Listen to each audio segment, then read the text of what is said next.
Saudações, nobres senhores. Aqui quem vos fala é o professor Bruno Salles, pela disciplina de Constituição Brasileira e Direitos Fundamentais.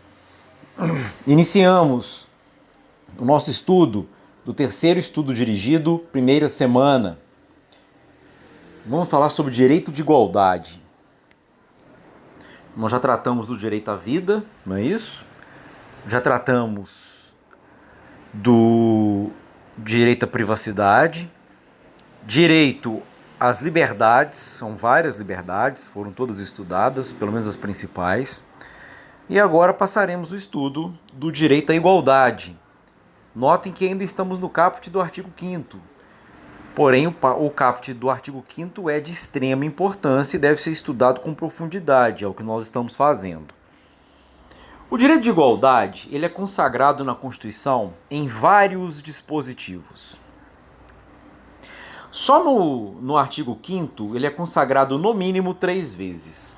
2 vezes no caput e 1 vez em um dos incisos. Explico. A Constituição diz o seguinte: todos são iguais perante a lei, sem distinção de qualquer natureza, e prossegue, garantindo-se aos brasileiros e estrangeiros residentes no país o direito à vida, liberdade, segurança, propriedade e igualdade. Então, só no caput, referência à igualdade, ela é feita 2 vezes. E depois no inciso 1º. Ou seja, o primeiro inciso do artigo 5º, olha a importância do direito à igualdade. Homens e mulheres são iguais em direitos e obrigações. E prossegue, nos termos desta Constituição. Vejam, nós estudamos no semestre passado que os tratados internacionais que têm por conteúdo, que têm por assunto, que têm por matéria direitos humanos, esses tratados eles têm uma hierarquia supralegal, estão acima da lei, porém infraconstitucional. E se forem recepcionados tal qual se aprova uma Constituição, melhor dizendo, se eles forem recepcionados tal qual se altera uma Constituição, melhor dizendo, se observar o processo legislativo das emendas à Constituição, eu dei a volta, eu falei várias coisas para dizer a mesma coisa. Caso os tratados internacionais sobre direitos humanos sejam recepcionados da mesma maneira que se altera a Constituição, esses tratados têm a mesma hierarquia da Constituição. O texto desses tratados são considerados constitucionais. Agora, Bruno, o que são direitos humanos? Vejam, existem várias formas de se definir direitos humanos. Mas uma que eu gosto muito é o seguinte: o núcleo de todos os direitos está na dignidade da pessoa humana. Ela ocupa o centro, o epicentro, o olho do furacão, o núcleo de todos os direitos consagrados. É a razão do direito. É para isso que o direito existe, para proteger a dignidade da pessoa humana. Então toda norma que viole a dignidade da pessoa humana, ela padece das piores consequências possíveis porque viola o núcleo, o centro, o principal, a origem. É grave, é muito grave. Vejam, no núcleo está a dignidade da pessoa humana. Na primeira derivação, ou seja, o primeiro círculo concêntrico ao núcleo, nós teríamos os direitos relacionados às liberdades, são várias, nós já estudamos, são várias liberdades, e direitos relacionados com a igualdade. Ocupam a primeira derivação. Então, o núcleo e a primeira derivação são considerados assuntos de direitos humanos. Tudo que se tratar de liberdades ou de igualdade, tenham certeza, é direitos humanos. Ok? É por isso que o Estatuto do Deficiente, ele é um tratado sobre direitos humanos, porque ele versa de alguma forma sobre igualdade. Eu vou explicar isso melhor ao longo da aula. É por isso que o Tratado de Marrakech, já ouviram falar? É um que trata dos direitos dos deficientes visuais. Também foi recepcionado da mesma maneira que se altera uma Constituição. também está relacionado com a igualdade, portanto com direitos humanos, logo a hierarquia dele é diferenciada. É para que nós tenhamos uma noção da importância do conceito do direito à igualdade. Mas conceituar a igualdade não é tão simples quanto parece, ok? A primeira distinção que eu gostaria de fazer, está até um pouco abaixo no slide aqui, eu vou chegar lá, é a distinção entre igualdade material e igualdade formal. Isso é extremamente importante. Saibam diferenciá-las. Saiba compreender os seus conceitos. Isso é muito importante, tá? Igualdade formal é conhecida também como igualdade civil. É a mesma coisa. Não tem nada a ver com direito civil, tá? Lá da Clarissa, não é isso. Igualdade formal é sinônimo de igualdade civil, é sinônimo de igualdade jurídica ou igualdade perante a lei. Igualdade perante a lei é a igualdade jurídica, que também é chamada de igualdade civil, que também é chamada de igualdade formal. Vejam, o que está consagrado no caput do artigo 5º é a igualdade formal. Todos são iguais perante a lei, sem distinção de qualquer natureza. Sim. Agora entendam, dentro da igualdade formal, eu preciso dizer que igualdade é o seguinte. Igualdade formal consiste no tratamento isonômico conferido a todos os seres que se encontrem, está até grifado aí, em uma mesma categoria essencial. Eu posso tratar diferentes pessoas que estejam em categorias diferentes. Igualdade a rigor é tratar os desiguais de forma desigual na medida desta desigualdade, sem, entretanto, perdermos a noção de equidade. O que é equidade? Equidade é uma das fontes do direito. Equidade seria a justiça ao caso concreto. Veja, trazer a equidade, conferir equidade seria uma forma de trazer algo que seria mais justo diante de um caso concreto. Mas como assim, Bruno? Cada caso é um caso. E quando você adapta as peculiaridades do caso à lei, você está conferindo igualdade. Então vejam, essa questão de igualdade formal não significa uma igualdade absoluta, inflexível, não, de modo algum. Igualdade é tratar de modo isonômico quem se encontra em uma mesma categoria. Quem se encontra em categorias diferentes pode ser tratado de forma diferente pela lei, inclusive.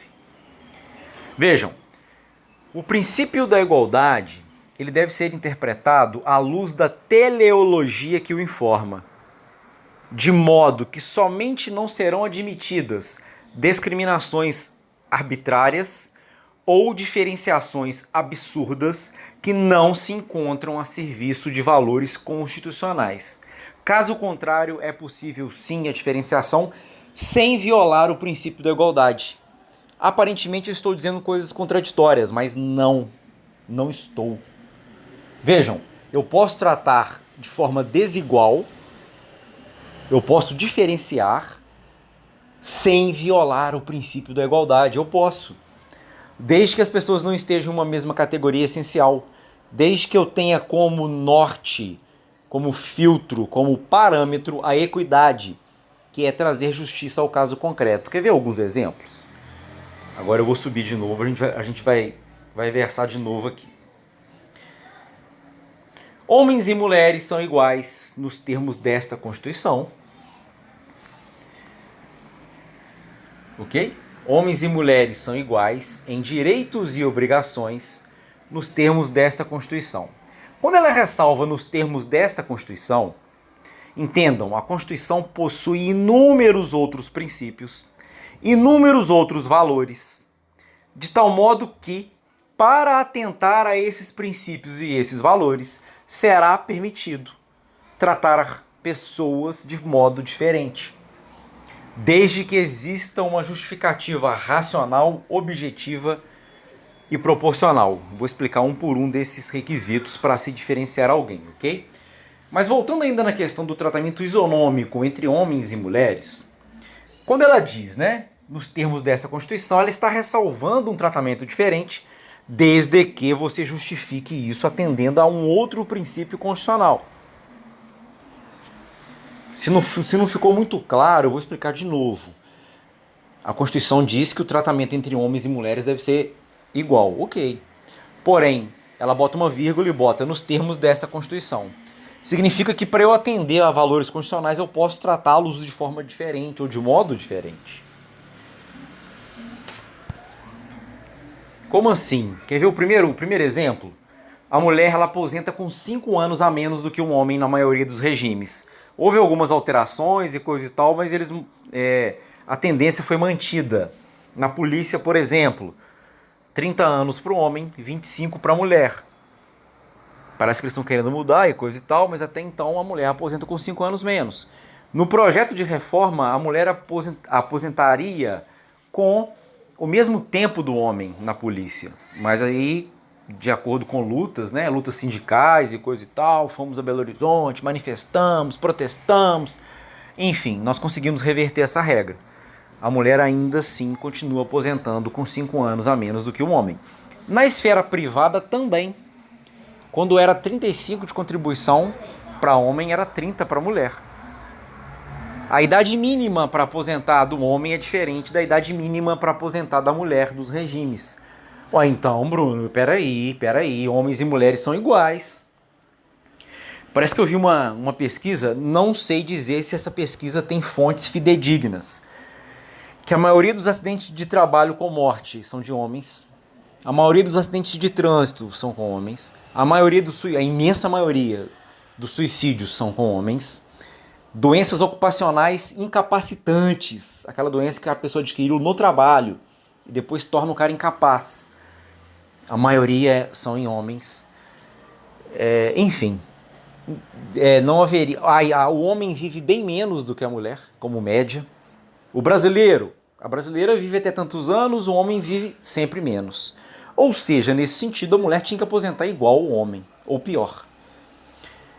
Mas por que o legislador tratou de modo diferente a mulher em relação ao homem? Por que a mulher aposenta menos? Qual é a justificativa? A justificativa é correção de um defeito histórico. Que defeito é esse? O tratamento dado à mulher. Como assim, Bruno? A mulher ela tem a dupla jornada, pelo menos de forma presumida. Como assim? Culturalmente, inclusive na época que a Constituição foi criada, lá em 88, e ela demorou muito para ser discutida e coisa e tal, é tradição da sociedade brasileira, não estou dizendo que isso é bom ou que isso é ruim, não estou emitindo nenhum juízo de valor.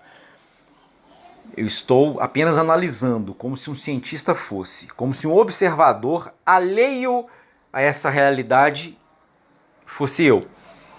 É tradição cultural da sociedade brasileira que os trabalhos domésticos fiquem a cargo da mulher.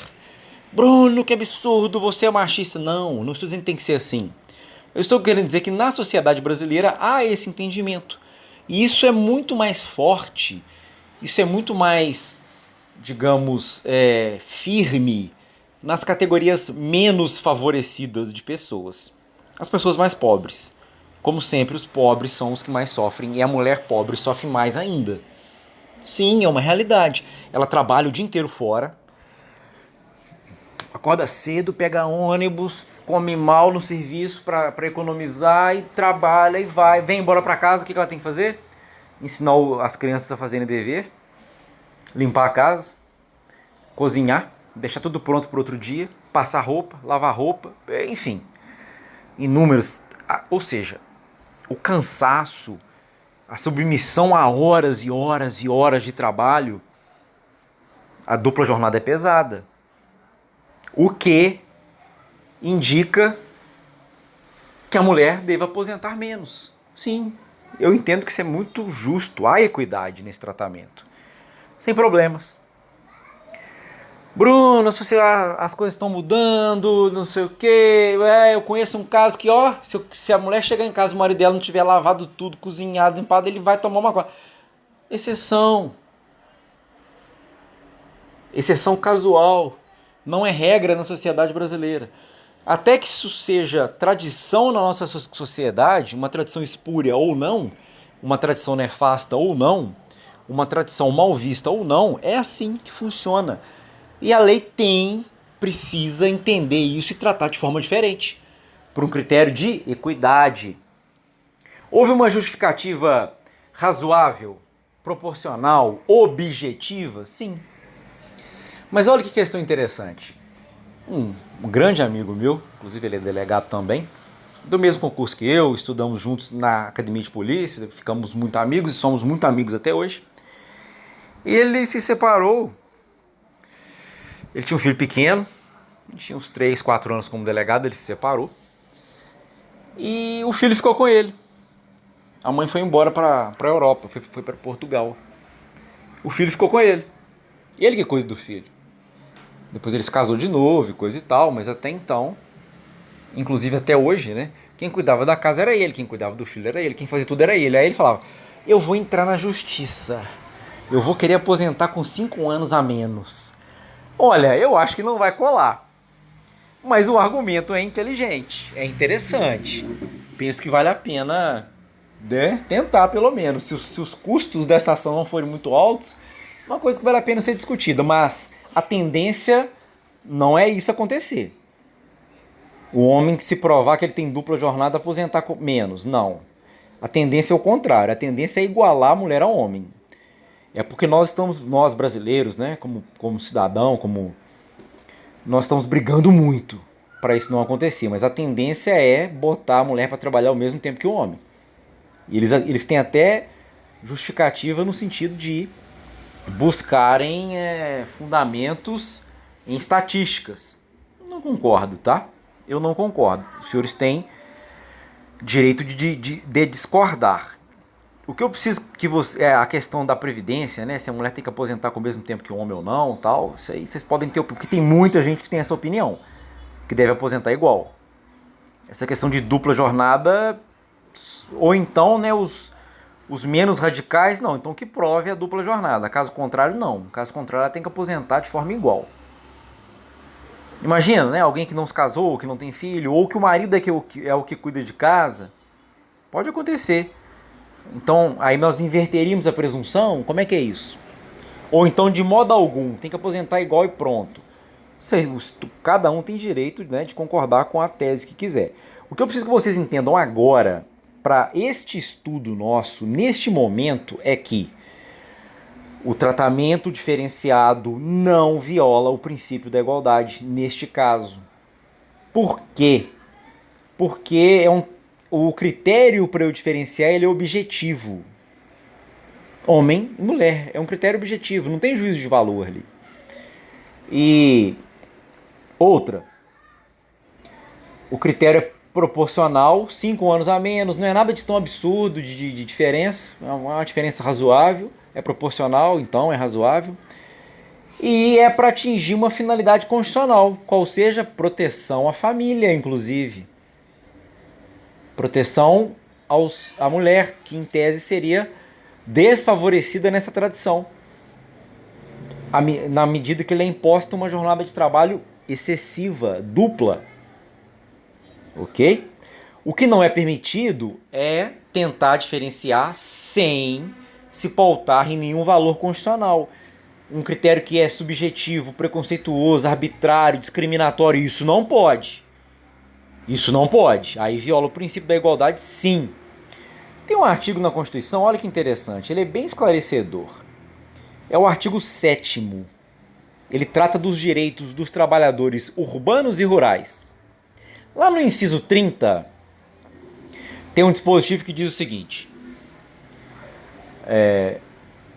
proibição de diferença de salários, de exercício de função e de critérios de admissão por motivo de sexo, idade, cor ou estado civil.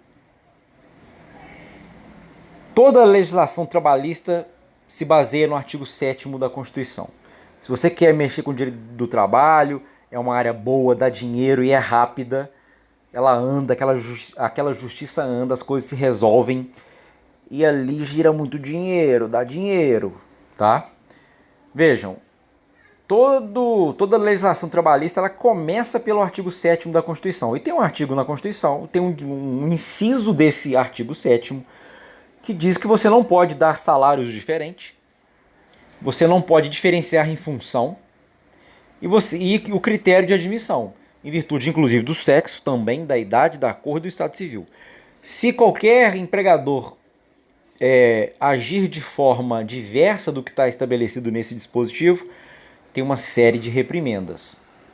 Quer ver uma outra razão óbvia? Licença maternidade. A licença maternidade, no mínimo 120 dias, é o que a Constituição exige. Algumas categorias têm por direito 180 dias, mas o mínimo é 120. E a licença paternidade ela não passa de 5 dias úteis. Por razões óbvias, né? Carece de toda e qualquer explicação. Agora olha o que interessante. E a adoção? A adoção geraria também uma licença maternidade, uma licença paternidade?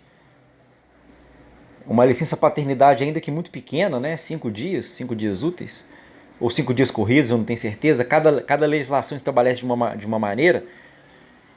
É óbvio, é evidente, é ululante que o prazo para licença maternidade tem que ser maior do que o prazo para licença paternidade. A licença paternidade é basicamente só para ver se parece com ele mesmo, e se não parecer, para procurar com quem que parece. Porque fora isso, já a mulher não. Muda tudo, certo? Muda tudo. Aí eu te pergunto, e no caso de adoção? Poderia?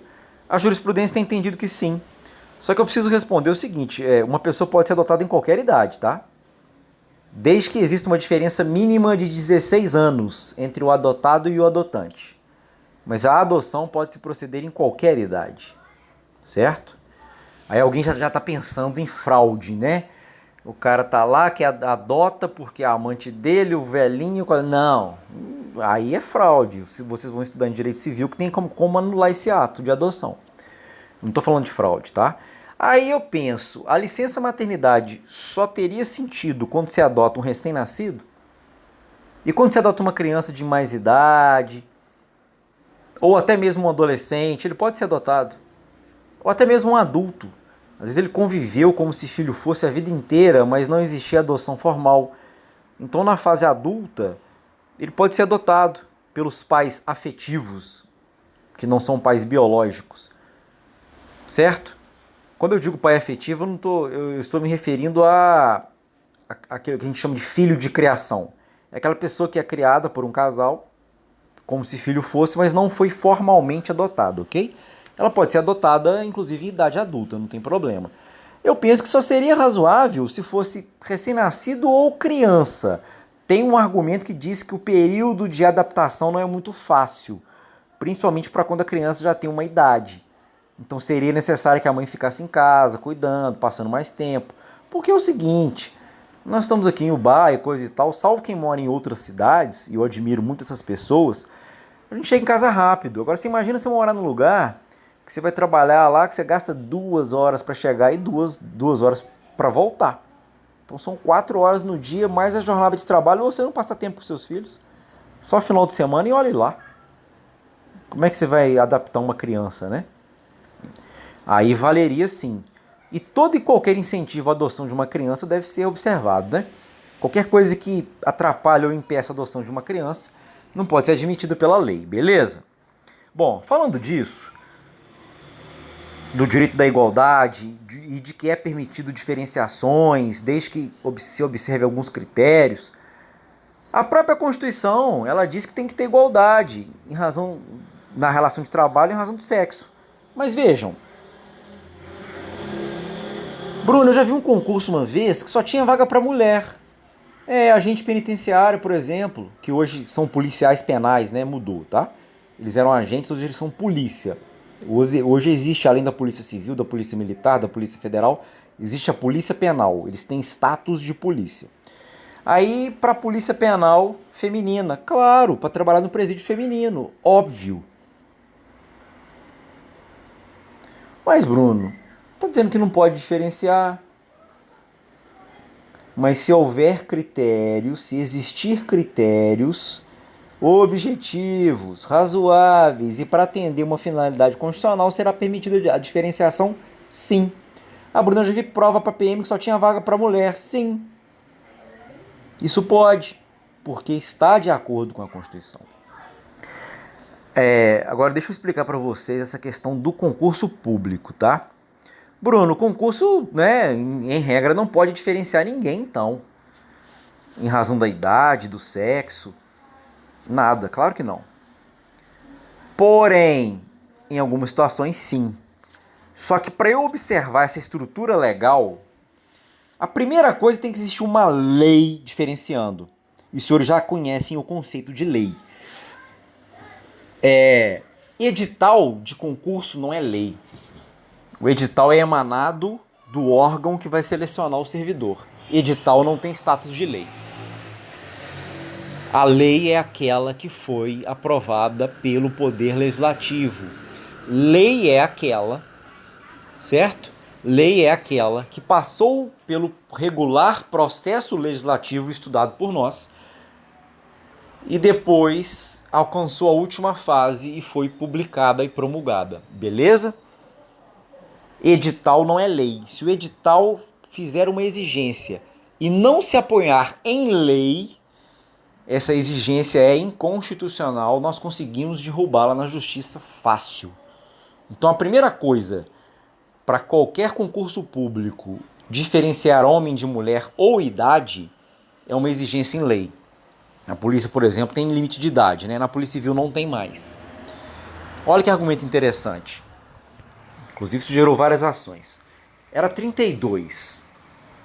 Hoje não tem limite mais na Polícia Civil. Na Polícia Militar ainda tem limite. Eu não sei direito o que tem para praça, para oficial, não sei dizer aqui, mas eu sei que tem diferença. A partir de uma idade você já não pode fazer. Na Polícia Civil, em qualquer idade. Olha o argumento. As pessoas que tinham mais de 32, e hoje o cara de 32 anos é um menino, uma mulher de 32 anos é uma jovem, muito jovem, tá? Ainda tem muito trabalho pela frente, tem muita capacidade laborativa, sem dúvida nenhuma.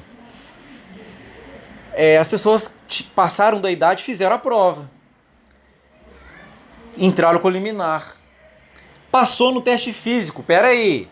Se você passou no teste físico, você tá apto, moço. Não interessa a sua idade. Inclusive, tem um colega meu que hoje é delegado da Polícia Federal, mas ele fez academia de polícia comigo. E na época ele tinha quase 40 anos. Eu olhava por ele e achava ele um senhor. Hoje eu olho, cara, nossa, muito jovem ainda. A melhor prova física foi a dele. O cara corria igual um louco. Corria muito. Tanto na velocidade rápida a curta distância, quanto a longa distância, mantendo um ritmo bom. Barra o cara fazia até você enjoar de contar. O cara era muito bom na parte física. Aí o cara era faixa preta, em karatê, coisa e tal, todo marrentinho, mas o cara era bom. Ou seja, ele tinha quase 40 e a melhor prova física foi a dele. Se ele fez a melhor prova física, obviamente ele está preparado para exercer o cargo. E ganhou, tomou posse, depois passou na Polícia Federal, largou a Polícia Civil, foi para a Polícia Federal. Porque eles entendem, né, que na Polícia Civil a maioria das funções, claro, existem grupos especializados de pronta resposta, que atuam em roubo de caixa eletrônico, em sequestro. O cara tem que estar numa capacidade física absurda. Mas são grupos de elite, especializados, selecionados internamente. Não sei se é a regra da instituição. Como a regra do trabalho da instituição não é de grande capacidade física, é desarrazoada essa exigência, tanto que ela já caiu. Não caiu pela justiça, caiu porque mudaram a lei, ok? Fizemos uma nova lei orgânica e entendemos que isso era desnecessário pelas funções a serem exercidas. Então, o primeiro requisito para diferenciar idade, sexo ou qualquer outro tem que estar baseado em lei. Só o edital, se o edital não se apoiar em nenhuma lei, não pode. E outra, a lei pode violar a Constituição. Então, o que a lei pede tem que ser razoável, objetivo e atender a uma finalidade constitucional. Se presente esses dois requisitos, o concurso público pode, sim, limitar. Tem uma súmula do STF. Os senhores já sabem que súmula é uma jurisprudência unificada, não é isso? O que é súmula? Súmula é quando nós reunimos, unificamos a jurisprudência. Então, se tem uma súmula, é uma jurisprudência unificada do Supremo, e é importante e cai em concurso. O que diz a súmula 683?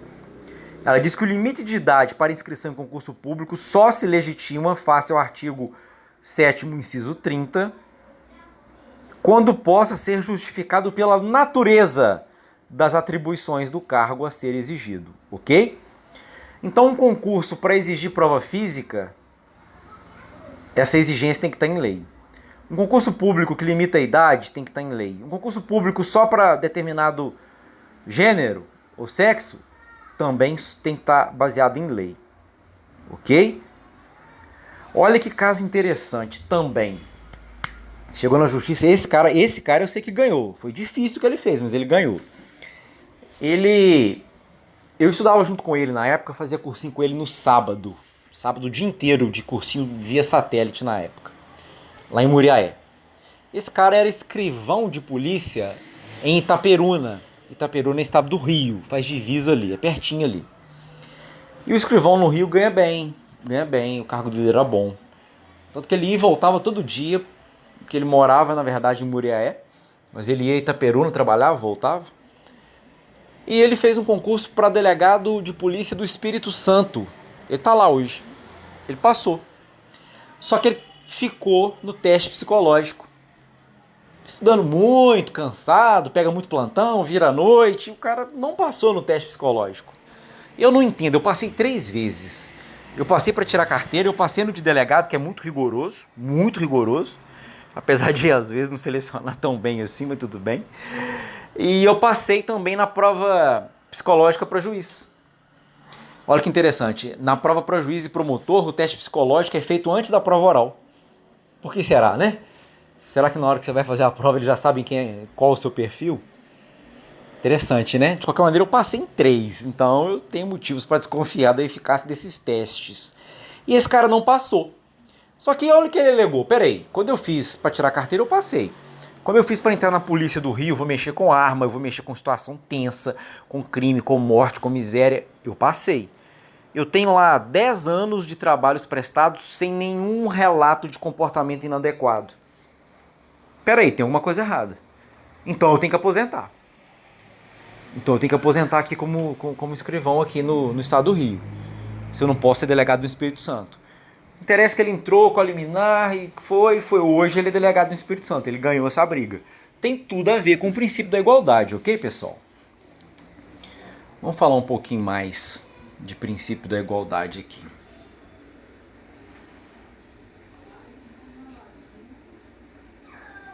Vamos lá, vamos procurar. Ah, lembrei. Tem um julgado que se tornou até inútil porque a lei mudou, mas ele explica muito bem a situação, que é o seguinte, diferença entre homem e mulher. No antigo Código de Processo Civil, lembrando que o nosso Código de Processo Civil é de 2015, ou seja, ele é muito recente, antes existia uma regra no código, essa regra mudou, tá? Não estou ensinando do jeito antigo, do jeito errado, pelo amor de Deus. É só para explicar o que eu preciso aqui agora. Havia um dispositivo no código que dizia o seguinte: nas ações de divórcio, separação judicial, dissolução de união estável, o que é isso? A pessoa mora junto, mas não casou. Como é que vai divorciar se não é casado? Mas aí é dissolução de união estável, tá? Ou relacionado a alimentos, relacionado à guarda de filho. Essas ações, vejam, deveriam ser propostas onde reside a mulher. Porque, Bruno, onde que eu vou propor a ação? Depende, cada caso é um caso. Um acidente de trânsito, onde ele aconteceu. Um contrato, onde ele vai ser executado, ou ele vai ser cumprido. Existem regras para saber onde você vai propor a ação, ok? E se for divórcio, separação, dissolução de união estável, guarda, alimentos, era no domicílio da mulher. Então o cara. Tem gente que gosta de namorado longe, né? Namorada, namorado. Parece que tem um status maior, né? Meu namorado mora em São Paulo, meu namorado mora no Rio, minha namorada mora em Brasília. Parece que dá um status, né? É, fica mesmo, arranjando namorada lá em Manaus. Aí depois você separa dela, ela muda pra lá, ela entra com ação contra você lá em Manaus. Você vai ter que se virar lá em Manaus pra resolver isso. Eita, contratar advogado lá, ter que ir lá de vez em quando nas audiências, porque você tá lá presente é diferente, né? É outra coisa. Mudou. Aí eles falaram, não, isso é inconstitucional. Isso é inconstitucional. É inconstitucional, é inconstitucional, chegou no Supremo. É isso que eu quero que vocês entendam agora. O Supremo disse, isso não é inconstitucional. Proteção à mulher, que é a parte mais fraca na relação. Pelo menos, lembrando que o código antigo era da década de 70. Naquela época sim, hoje talvez não. O importante é que o Supremo entendeu que essa diferenciação não viola a igualdade, muito pelo contrário. Vejam, essa regra mudou, tá? Com o novo código essa regra mudou, certo? Não foi em virtude de nenhuma ação ou nenhuma decisão do Supremo, não. Mudou por vontade do legislador que entendeu que a realidade social hoje é outra. Então o local para se propor essas ações que eu citei acima é do último domicílio do casal. O que acontece? São lá que estão as provas. Então é lá que deve correr a ação. Mas antes disso era diferente e o Supremo entendeu que isso não viola a igualdade. Lei Maria da Penha, todo mundo já ouviu falar. Ela concede uma série de direitos às mulheres que não concedem ao homem. Medida protetiva. Por exemplo, se a mulher tem um relacionamento com alguém que tem porte de arma e há um indício de violência doméstica, o juiz pode cassar o porte de arma. Pode mandar recolher a arma. Se a pessoa é uma servidora pública e ela quer transferência para outro lugar, ela consegue, se houver violência doméstica no âmbito daquela circunscrição que ela habita, com o, com o autor dos delitos. Aí eles passaram a entender que a Lei Maria da Penha poderia violar a igualdade. Porque um homem que está numa situação vulnerável pode existir? Claro que deve existir. Não é regra, mas pode existir. Ah, eu conheço um cara que é ele que apanha. Tudo bem. Ele poderia usar da Lei Maria da Penha para se proteger? Não. Ó, isso viola a igualdade. Talvez chegou no Supremo, o Supremo disse que não viola. Não viola porque a lei tem por objetivo proteção da família e dos mais vulneráveis dentro da família. É só para vocês entenderem como que o Supremo entende essa questão, tá? Da igualdade. Beleza, pessoal?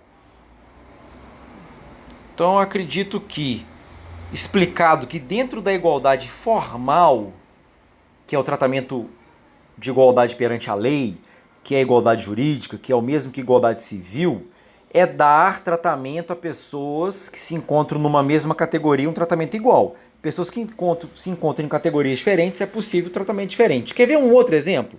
Imposto de renda. Até um certo valor que você ganha, você não paga nada. De um valor X a um valor Y, você vai pagar uma porcentagem. E essa porcentagem vai aumentando até chegar a 27,5% para quem ganha a partir de um valor. Não, peraí, eu estou pagando mais imposto. Eu estou pagando o máximo 27,5%. Tem gente que não paga nada de imposto de renda, é isento. Tem gente que paga só 10%. Por que eu pago 27,5%? Porque você está numa categoria diferente. Isso pode. Isso ainda estamos dentro da igualdade formal, ok? É um tratamento diferente a pessoas que se encontram em categorias diferentes, sem problema. Vamos lá. O que eu poderia falar mais disso? Lembrei, esse é um julgado, esse aqui é mais complicadinho de explicar, mas aí, como já tá falando no assunto, tá? O que é isso? Tempo de exercício em cargo público pode contar como ponto em concurso público? Porque a Constituição exige que o ingresso nos cargos públicos, cargos e empregos públicos, seja através de provas e títulos. Então eu posso somar a nota da minha prova, nota de título. Curso superior, pós-graduação, mestrado, doutorado, pós-doutorado, o que você quiser. 2 cursos superiores, pode. Ah, e o tempo de exercício em algum cargo público? Se eu fizer uma prova para delegado da Polícia Federal, eu ganharia ponto por ter 16 anos como delegado da Polícia Civil? Então, num primeiro momento a gente vai dizer que sim, que é uma pessoa mais experiente, já fez muitos cursos, já aprendeu, já, enfim, desenvolveu um conhecimento amplo, deveria. Só que nesse contexto desse julgamento, o que aconteceu? Foi para cartório. Eu não sei se eu expliquei para vocês, mas o cartório hoje é concurso público, você tem que passar na prova. Quando o titular falece, aquele cartório abre a vaga e é preenchido por concurso, não fica de pai para filho, não. Isso já foi há muito tempo atrás, hoje não é assim que funciona não, tá? Aliás, cartório é um dos melhores concursos para se fazer, depois eu falo mais sobre isso para vocês, ok? Dá uma grana, tem cartório que dá pouco, mas tem cartório que dá um absurdo. Se você pegar um cartório de imóveis da Savassi, que é o metro quadrado mais caro de Minas, um bairro de BH, Savassi é um bairro de BH, se você pegar o metro quadrado lá é uma fortuna. Você pega um cartório de imóvel lá, e você ganha de acordo com o valor dos imóveis que são transferidos, vendidos, comprados, é melhor do que ser jogador de futebol. Porque o jogador de futebol tem um prazo de validade meio que curto, né? Dono de um cartório, você vai ganhar até o dia que você morrer. Aí o que acontece? Pessoas que estavam em cartórios, mas que não prestaram concurso e tiveram que sair até que o Estado fizesse o concurso e coisa e tal. Ah, meu pai era, ficou para mim. Tudo bem, mas se foi depois de 88 que seu pai morreu, já era, tem que fazer concurso. Então essas pessoas entraram com muitos títulos e estava muito desproporcional competir com eles, que já estavam dentro de cartórios por questão de família. Aí o Supremo entendeu que o exercício de cargo público não conta como ponto em concurso. Isso viola a igualdade. Certo? Agora, se você foi aprovado num concurso, isso conta. Aí isso é um título. Tipo assim, você já passou no concurso. Eu como delegado, eu já passei na prova de delegado, então eu ganho um ponto. Agora, o fato de eu ter ficado 16 anos como delegado, não. Isso não vale ponto nenhum pra mim, pra nada. Decisão do Supremo, ok, pessoal? Bom, na próxima aula, então, a gente fala sobre igualdade material, ok? Bom estudo pra vocês.